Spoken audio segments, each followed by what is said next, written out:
भारत के सबसे शक्तिशाली इंसान चीफ जस्टिस ऑफ इंडिया यानी कि DY चंद्रचूड़ से एक आदमी ने पूछ लिया कि जज साहब ये बताइए कि आप लोगों की कुर्सियां ऊंची नीची क्यों होती हैं। जज साहब ने इसका क्या जवाब दिया।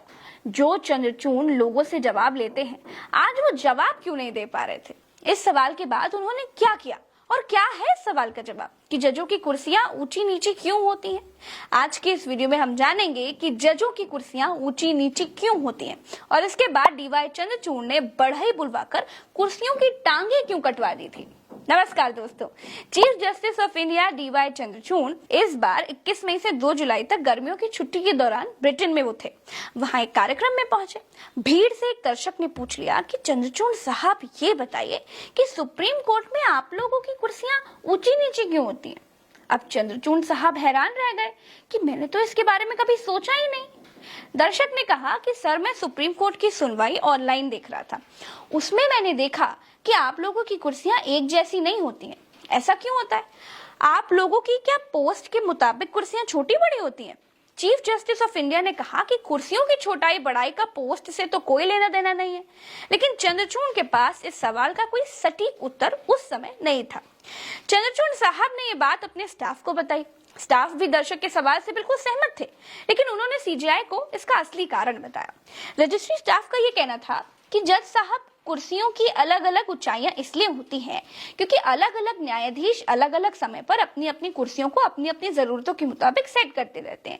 क्योंकि लंबे समय तक एक ही स्थिति पर बैठकर काम करते रहने से पीठ की कई दिक्कतें पैदा हो जाती हैं, या फिर कई जजों को पहले से पीठ में दिक्कतें रहती हैं, उस हिसाब से अपनी कुर्सी को सेट करा लेते हैं। CJI ने कहा कि जब हम समाज में बराबरी का संदेश देते हैं, जब न्याय सबके लिए बराबर है, तो फिर हम जजों की कुर्सियों भी बराबर होनी चाहिए। कुर्सियों की ऊंचाई नीचाई से नहीं, इंसान को कर्म से बड़ा होना चाहिए। उसके बाद सबकी कुर्सियों को पीठ और कमर के हिसाब से नई तकनीकें लगाकर कुर्सियों की ऊंचाई बराबर की गई। कुर्सी का हत्था, पीछे का हिस्सा, बैठने की जगह समेत उसका पूरा ढांचा अपने हिसाब से सेट किया गया, लेकिन कुर्सियों की लुक के साथ कोई छेड़छाड़ नहीं की गई।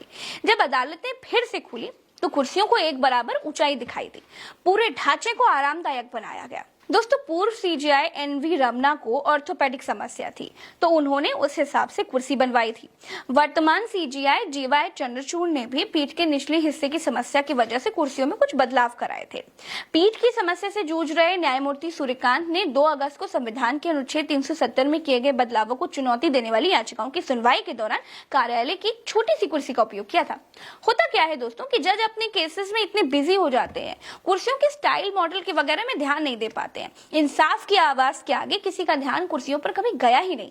लेकिन जब जस्टिस DY चंद्रचूड़ के सामने ये सवाल आया तो उन्होंने तुरंत उसे दुरुस्त कर दिया। तो दोस्तों, ये थी सुप्रीम कोर्ट के ऊंची नीची कुर्सियों की कहानी, जो एक आम आदमी के सवाल से आसानी से सुलझ गई।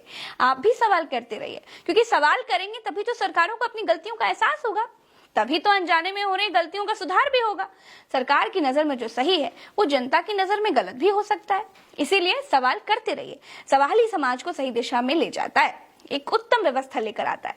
दोस्तों, आज के लिए इस वीडियो में इतना ही। चलते हैं। राम राम, दुआ सलाम, जय हिंद। चैनल को सब्सक्राइब जरूर कीजिए। ये मैं आपसे भीख नहीं मांग रही हूँ, अपने हक और अधिकार से कह रही हूँ। सब्सक्राइब जरूर कीजिए। नमस्कार, जय हिंद।